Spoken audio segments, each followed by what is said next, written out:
శ్రీ విఘ్నేశ్వరాయ నమః. శ్రీ గురుభ్యో నమః. శ్రీ జగదంబికాయ నమః.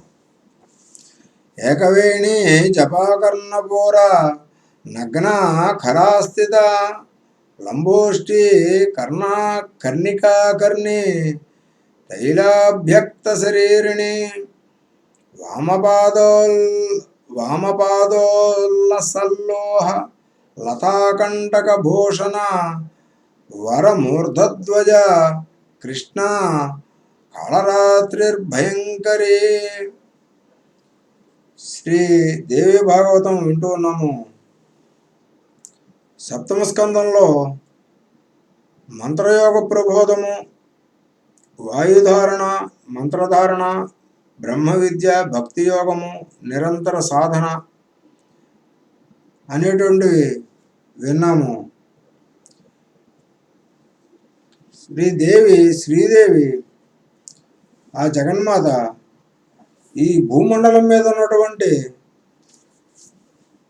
ముఖ్యమైనటువంటి ప్రదేశాలు, ఆవిడ కొలువున్నటువంటి స్థలాల్ని చెప్పమని హిమవంతుడు అడగగా అమ్మ చెబుతూ ఉంది. చాలా స్థానాలు చెప్పింది. వాటిల్లో కామాఖ్య అన్నిట్లకన్నా ఉత్తమోత్తమైనటువంటి స్థానంగా చెప్పింది.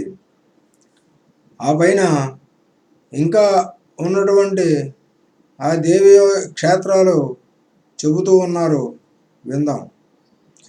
గాయత్రి విభూషితమైన శ్రీ పుష్కరం, చండికా నివాసమైన అమరేశం, పుష్కరేక్షణి నిలయమైన ప్రభాసం, లింగధారిణి నివాసమైన నైమిసారణ్యం, పురుహూత మందిరమైన పుష్కరాక్షం, రతిస్థానమైన ఆషాఢి, దండిని నిలయమైన చండముండి మహాస్థానం. ఈ చండముండి మహాస్థానం అంటే మైసూరులోని చాముండేశ్వరీదేవి అవ్వచ్చు. భూతి మందిరమైన భారభూతి, నకులేశ్వరి విభూషితమైన నకులేశ్వరం, చంద్రికా విలసితమైన హరిశ్చంద్రం, శాంకరి సమలంకృతమైన శ్రీగిరి, త్రిశూల మందిరమైన జప్యేశ్వరం, సూక్ష్మాదేవి సమధిష్ఠితమైన అమృతాకేశ్వరం, శాంకరి భూషితమైన మహాకాలం, సర్వాణి సుందరమైన మధ్యప్రదేశం, మార్గదాయిని మహితమైన కేదారం, భైరవి నిలయమైన భైరవస్థానం, మంగళా నివాసమైన గయా, స్థాణుప్రియారూపిణికి స్థావరమైన కురుక్షేత్రం, స్వయంభూవి మండితమైన నాకుల క్షేత్రం, ఉగ్రమందిరమైన కనకలం, విశ్వేశాలయమైన విమలేశ్వరం, మహానందాదివాసమైన అట్టహాసం,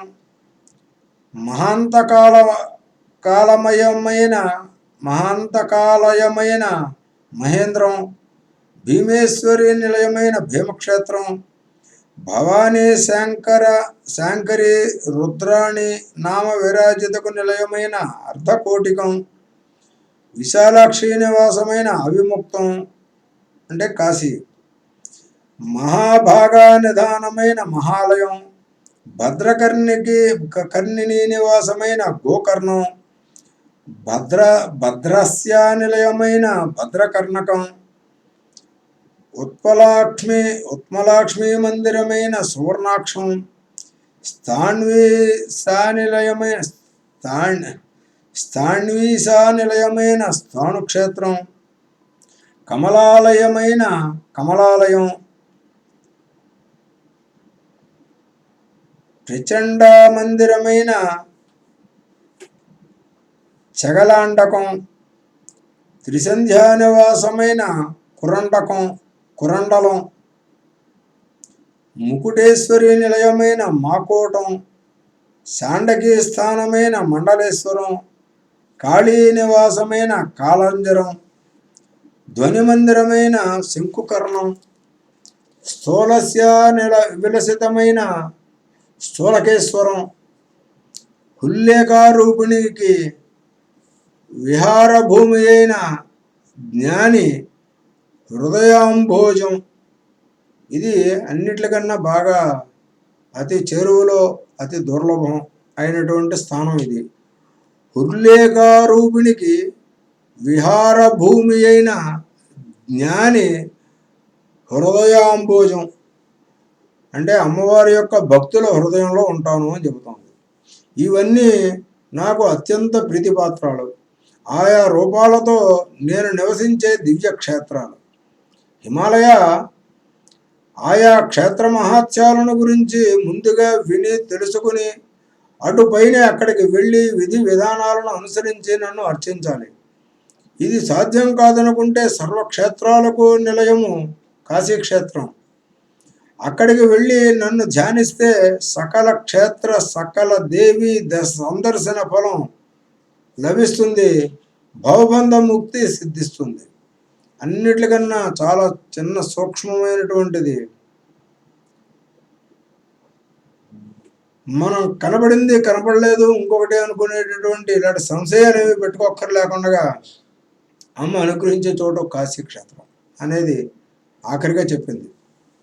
ఇక తెల్లవారుజామునే లేచి ఈ దేవీ నామాలను ఈ దేవీ స్థానాలను పఠించిన వారికి సకల పాపాలు భస్మమైపోతాయి. శ్రాద్ధకాలంలో వీటిని పఠించడం వల్ల పితృదేవతలు ముక్తులై ఉత్తమ కథలు పొందుతారు. దేవి చెప్పిన దేవీ వ్రతాలు పూజలును.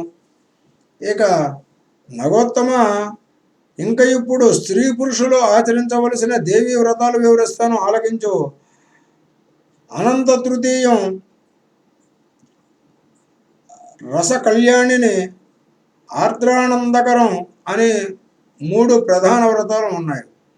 శుక్రవార వ్రతం, కృష్ణ చతుర్దశి వ్రతం, భౌమవార వ్రతం, ప్రదోష వ్రతం ఇవి కూడా ముఖ్యమైన వ్రతాలే.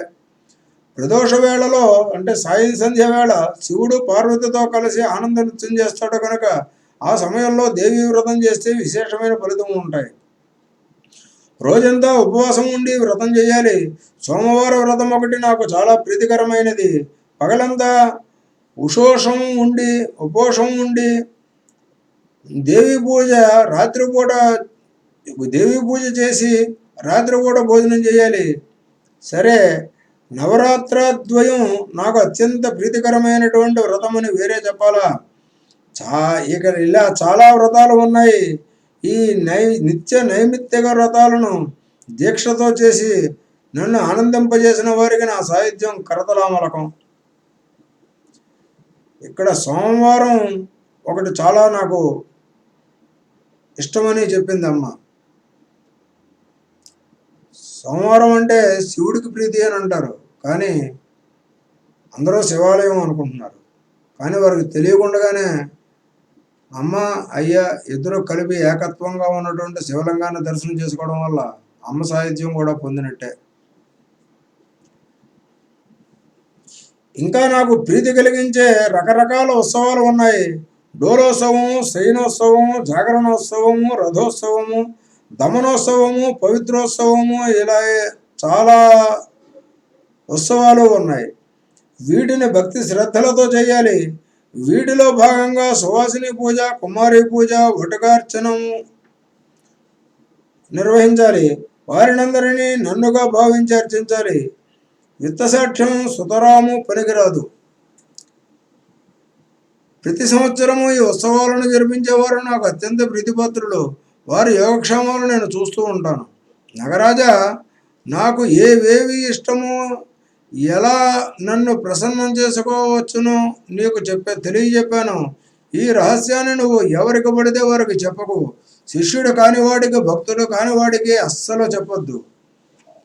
హిమగిరీంద్ర, పూజా విధానం విను. బాహ్య అంతర భేదాలతో నా పూజ 2 విధాలు.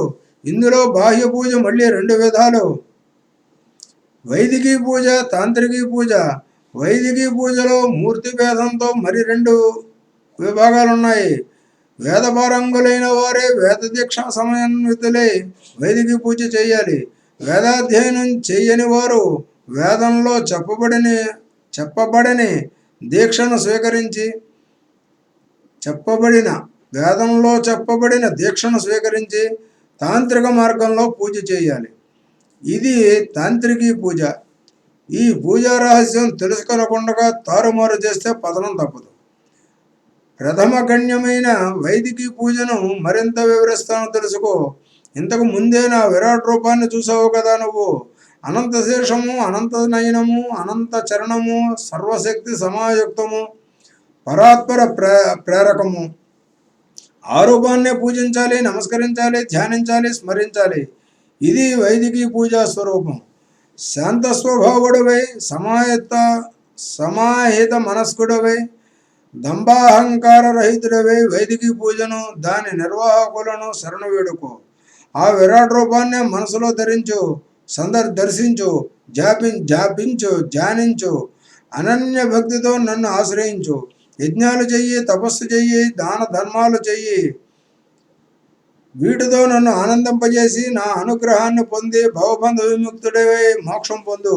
నా భక్తులను నేను గుర్తుపట్టగలను, వారిని ఉద్ధరించడంలో జాగు చేయను. కర్మయుక్తమైన ధ్యానానికి, భక్తియుక్తమైన జ్ఞానానికి నేను తేలికగా దొరుకుతాను. అంతేగాని కేవలం కర్మానుష్ఠానానికి లొంగను. ధర్మం వల్ల భక్తి ఆవిర్భవిస్తే భక్తి వల్ల పరం లభిస్తుంది. శుచిస్మృతులు చెప్పినదే ధర్మము. ఇతర శాస్త్రాలు, గ్రంథాలు చెప్పేది ధర్మాభాసం మాత్రమే. సర్వజ్ఞత్వము, సర్వశక్తిమంతము కలిగిన నా నుంచే వేదం ఆవిర్భవించింది. నాకు అజ్ఞానం లేదు కనుక నా నుంచి ఆవిర్భవించిన వేదానికి ఏ విషయంలోనూ అప్రమాణత్వం ఉండనే ఉండదు. అన్నిటికీ అదే ప్రమాణం. వేద ప్రతిపాదాలైన అర్థాలనే గ్రహించి మనుప్రభృతులు స్మృతులు రచించారు కనుక అవి ప్రమాణాలే. అయితే కొందరు కొన్ని సందర్భాల్లో తంత్ర గ్రంథాలు చెప్పిన ధర్మాలను ప్రమాణాలుగా ఉగ్గడిస్తున్నారు. కానీ వేదవేత్తలు వాటిని పరిగణించవలసిన అవసరం లేదు. తంత్రాది శాస్త్రకర్తలకు సర్వజ్ఞత్వం లేదు కనుక వారు చేసే ధర్మ నిర్ణయాలు అజ్ఞాన దోషజుష్టాలు, అప్రామాణికాలు. అందుచేత ముముక్షు ధర్మం తెలియాలి అంటే వేదం ఒక్కటే ఆశ్రయణీయం. అది రాజాజ్ఞ వంటిది, దానికి ఎన్నటికీ తిరుగులేదు. నేను సర్వేశ్వరుని, నా ఆజ్ఞ వేదం. దానిని రక్షించడానికి, అమలుపరచడానికి బ్రాహ్మణ క్షత్రియ జాతులను సృష్టించాను. అందుచేత వేదరూపమైన నా ఆజ్ఞను మానవులు ఎవరూ తిరస్కరించడానికి వీలులేదు, అతిక్రమించడానికి వీలులేదు. ఇది రహస్యం. ధర్మానికి గ్లాని కలిగి అధర్మానికి పై చేయి అయినప్పుడల్లా నేను ఆయా అవతారాలు ధరించి ఆవిర్భవిస్తూ ఉంటాను. దేవ దైత్య విభాగంలో కూడా ఇందుకోసమే. దేవ దైత్య విభాగం కూడా ఇందుకోసమే. వేద ధర్మాన్ని అనుష్ఠించని వారిని, అవమానించిన వారిని శిక్షించడానికే అతి భయంకరమైన నరకాలను సృష్టించాను. వాటి పేరు వింటేనే చాలు భయం కలిగేటట్టు సృష్టించాను. వేద ధర్మాన్ని కాదని అన్య ధర్మాలను ఆశ్రయించిన వారిని పరిపాలకుడు శిక్షించాలి, దేశ బహిష్కారం విధించాలి. బ్రాహ్మణులు అటువంటి వారితో సంభాషించకూడదు. పంక్తి బాహుల్యులను చేసి వేయాలి. తామసాగమాలు, ఆంతర తాంత్రిక పూజలు, స్మృతి విరుద్ధాలైన శాస్త్రాలు లోకంలో చాలానే ఉన్నాయి. అవన్నీ తామస విద్యలు. వామాచారం, కాపాలకం, కౌలకం, భైరవాగము మొదలైన వాటిని కారణాంతరాల వల్ల ఒకానొక ప్రయోజనం ఉద్దేశించి కొందరిని సమ్మోహించడానికి శివుడు సృష్టించాడు. దక్ష, భృగు, దదీచి శాపాలకు గురై వేదమార్గ బహిష్కృతులైన బ్రాహ్మణులను ఆకర్షించి సోపాన క్రమంలో వేదమార్గానికి మళ్లించి ఉద్ధరించడం కోసం ఈ తామసాగమాలు ఆవిర్భవించాయి. శైవ, వైష్ణవ, సౌర, శాక్త, గాణాపత్యాది తామసాగమాలను శంకరుడు సంతరించిన ప్రయోజనం ఇది. అయితే వీటిలోనివి అన్ని వేద విరుద్ధాలే అనడానికి వీలు లేదు. అక్కడక్కడ కొన్ని వేద సమ్మతాలైన ధర్మాలు ఉన్నాయి. వాటిని వైదికులు గ్రహించవచ్చు. వేద విరుద్ధ అంశాలను గ్రహించే అధికారం మాత్రం ద్విజులకు లేదు. అవి వేదాధికారం లేని వారి కోసం ఉద్దేశించినవి. అందుచేత వైదికుడు సర్వాత్మన వేద మార్గాన్నే ఆచరించాలి. వేదధర్మ సహితమైన జ్ఞానమే పరబ్రహ్మను సాక్షాత్కరింపజేస్తుంది. ఈషణలను అంటే కోరికలను విడిచిపెట్టండి, నన్నే శరణు వేడండి, సర్వభూత దయను పాటించండి, అహంకారాన్ని వర్జించండి, త్రికరణ శుద్ధిగా నన్ను ధ్యానించండి, నాకు అర్పణగా జీవించండి, నా దివ్య క్షేత్రాలను కథలను ఆసక్తితో ఆలకించండి. సన్యాసులను కానీ, వానప్రస్థులను కానీ, గృహస్థులను కానీ, బ్రహ్మచారులు కానీ ఇలా భక్తి యోగంలో నన్ను ఉపాసిస్తే వారి అజ్ఞానాంధకారాలను జ్ఞాన సూర్య ప్రకాశంతో నశింపజేసి ముక్తిపథంలో నడిపిస్తాను. గిరిరాజ, ఇది అగ్రగణ్యమైన వైదిక పూజా విధానము. ఇక రెండవది తాంత్రిక పూజ. తంత్రదీక్షను స్వీకరించిన వారు మాత్రమే చేయవలసిన పూజ ఇది. సంగ్రహంగా చెబుతాను, తెలుసుకో. ఒక విగ్రహంలో కానీ, నేల మీద కానీ, ఆకాశంలో కానీ, సూర్యబింబంలో కానీ, జలంలో కానీ, బాణలింగంలో కానీ, యంత్రంలో కానీ, మహాపటంలో కానీ, హృదయాంభోజంలో కానీ దేవి సగుణాకారాన్ని దర్శించాలి. కరుణాపూర్ణ తరుణి, అరుణారుణ సౌందర్య రసాసీమ, సర్వావయవ సుందర, శృంగార రసపూర్ణ,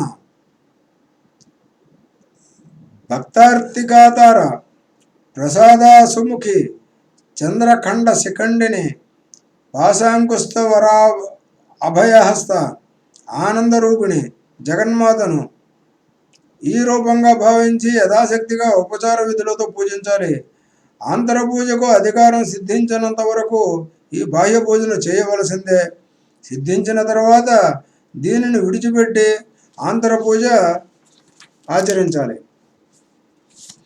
అభ్యంతర పూజ అంటే అది సంవిల్లయ రూపం. ఉపాధిరహితమైన సంవిత్తునే పరరూపం అంటారు. అందుచేత ఆ సంవిత్ రూపంలో మనస్సు లగ్నం చేయాలి. సంవిద్రూపాతిరికంగా ఉన్నది అంతా మిథ్య. అదే మహామాయా జగత్తు.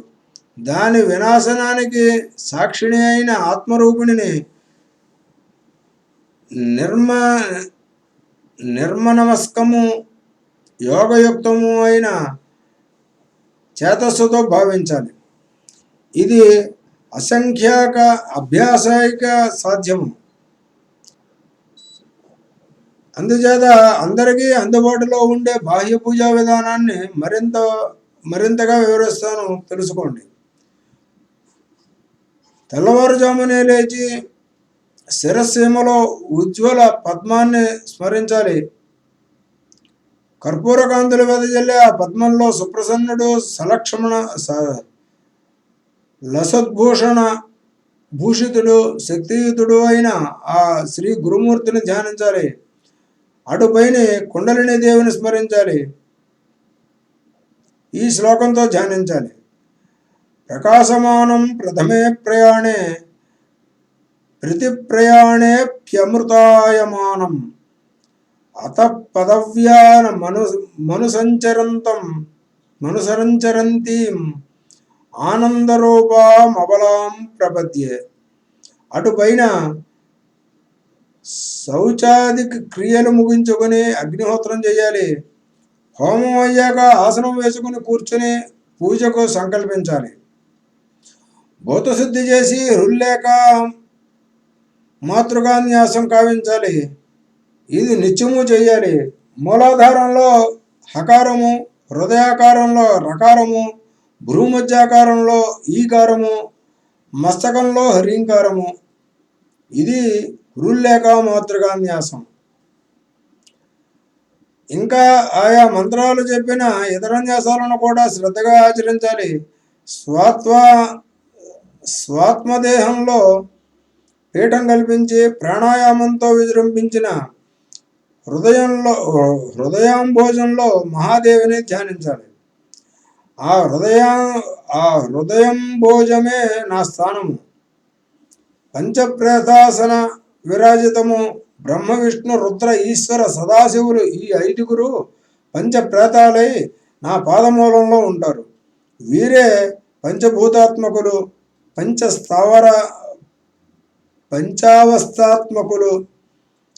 నేను అవ్యక్త చిద్రూపను, వీరికి అతీతురాలిని. అందుచేత శక్తితంత్రాలలో ఇలా వీరు నాకు పాదతల ఆసనాలు అయ్యారు. ప్రాణాయామ వికసితమైన హృదయం భోజనంలో ఇలా నన్ను ధ్యానించి మానస భోగాలతో పూజించి జపించాలి. ఆ జపాన్ని నాకు సమర్పించి అర్ఘ్యస్థాపన చేయాలి. పాత్రలలోనూ పూజా సామగ్రిని మంత్రోదకాలతో శుద్ధి చేయాలి. అంటే ఇదే మనం పెట్టేటటువంటి కలశ స్థాపన. అస్త్రమంత్రంతో దిగ్బంధనం చేసి మంత్రోపదేశకుడైన గురువును స్మరించి నమస్కరించి అనుమతి పొంది బాహ్యపీఠం మీదకు హృదయోంబోజం నుంచి నా దివ్య మనోహర రూపాన్ని ప్రాణస్థాపన విద్యతో ఆవాహన చేయాలి. అటుపైనే అర్ఘ్యపాద్యాచమనాదులు నిర్వర్తించి స్నానము, వ్యాసోద్వయము, భూషణాలు, గంధపుష్పాదులు యథాశక్తిగా నాకు సమర్పించాలి. యంత్రస్థావృతో పూజ శ్రద్ధగా నిర్వహించాలి. ఇలా ప్రతిదినము చేయాలి. అంత ఓపిక లేకపోతే శుక్రవారం ఉత్తమోత్తమం మూలదేవికి ప్రభారూపాలైన అంగదేవతలను స్మరించాలి. ముల్లోకాలను ఆ ప్రభాపటలంలోతో వ్యాస్తమై ఉన్న సంగతిని గుర్తించాలి. పునరావృతమైన సైతైన మూలదేవిని నైవేద్య తర్పణ తాంబూల దక్షిణలతోనూ సహస్రనామ కవచ సూక్తాది పారాయణలతోనూ మహావిద్య మహామంత్ర పునశ్చరణలతోనూ నిరంతరము సంతోషపరచాలి. ప్రేమార్ద్ర హృదయుడే క్షమార్పణలు చెప్పుకోవాలి. పులకితగాత్రుడే బాష్ప సంతృప్త దగ్ధ కంఠుడే నృత్య గీతాదులతో నన్ను ఆనందింపజేయాలి. వేదపారాయణలు, పురాణ పఠనలు నన్ను అలరిస్తాయి. శరీరంతో సహా తన సర్వస్వాన్ని నాకు అర్పణ చేసిన భక్తులంటే నాకు ఇష్టం. ఆ పైన నిత్యహోమం చేసి బ్రాహ్మణులకు, సువాసనులకు, బ్రహ్మచారులకు, పామరులకు, అన్ని వర్ణాల వారికి దేవీ బుద్ధితో విందు చెయ్యాలి. తరువాత మళ్ళీ హృదయంలో నన్ను ధ్యానించి నమస్కరించి వ్యుత్క్రమంతో ఉద్వాసన అంటే విసర్జన చెప్పాలి. ఈ పూజా విధానం అంతా హృల్లేఖ అనే మంత్రం అందరికీ తెలుసున్నదే, చాలామందికి బీజాక్షరాలు కాబట్టి హృల్లేఖతోనే జరగాలి అని చెప్తున్నారు. హృల్లేఖ అంటే సర్వమంత్రాలకు నాయిక, మంత్ర మహారాజ్ఞి. ఆ మంత్రం అనే దర్పణంలో నేను నిత్యం ప్రతిఫలించే ఉంటాను. అందుచేత హృల్లేఖ మంత్రంతో నాకు సమర్పించినది సకల మంత్రాలతోనూ సమర్పించినది అవుతుంది. పూజా విధానమంతా పూర్తి అయ్యాక భూషణ నూతన వస్త్రాదులతో గురువును సత్కరించాలి. అప్పటికి కృతకృత్యత. ఇలా నిత్యము భువన సుందరీ దేవిని నన్ను అర్చించిన వారికి దుర్లభమంటూ ఏది ఎక్కడా ఎప్పుడూ ఉండదు. దేహాంతంలో నా నివాసమైన మణిద్వీపాన్ని చేరుకుంటారు. దేవీ స్వరూపులుగా మారిపోయి దేవతల నమస్కృతులు అందుకుంటారు. హిమగిరీంద్ర, దేవీ పూజా విధానం అంతా నీకు వివరించాను. బాగా ఆలోచించి అధికారాలను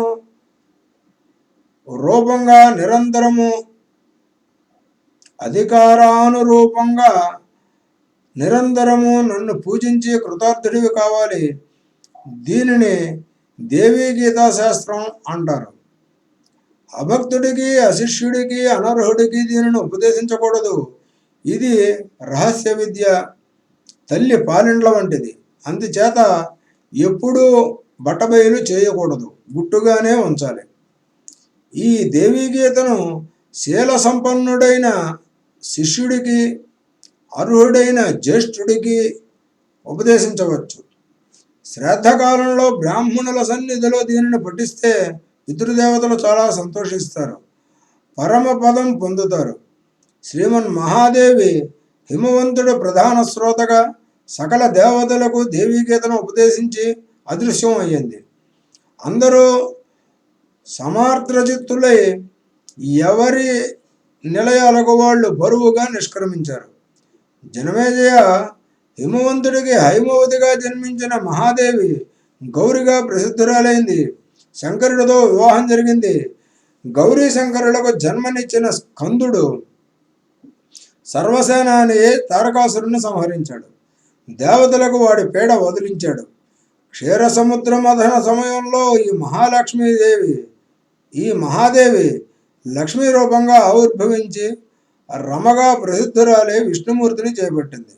ఈ ప్రకారంగా హరిహరాదుల అహంకారం అణిగి తాపం ఉపశమించింది. లక్ష్మీ పార్వతుల ఆవిర్భావ గాథతో పాటుగా అతి గుహ్యమైన దేవీ గీతను కూడా నీకు వినిపించాను. ఇది సకల వాంఛిత సిద్ధిప్రదం, సకల శుభంకరం. ఇది రహస్యం కనుక ఎవరికి పడితే వారికి చెప్పకూడదు. రహస్యంగానే ఉంచి సంరక్షించు. ఇంకా ఏమి వినాలి అనుకుంటున్నావో అడుగు, నాకు తెలిసిన మటుకు చెబుతాను అని వ్యాసుడు ముగించాడు. సూతుడు చెప్పిన ఈ వృత్తాంతాన్ని శ్రద్ధగా ఆలకించిన సౌనకాది మహర్షులు హర్షపులకిత గాత్రులు అయ్యారు. ఇది సప్తమ స్కంధం 2350 శ్లోకాలు. జగదంబార్పణమస్తు. స్వస్తి.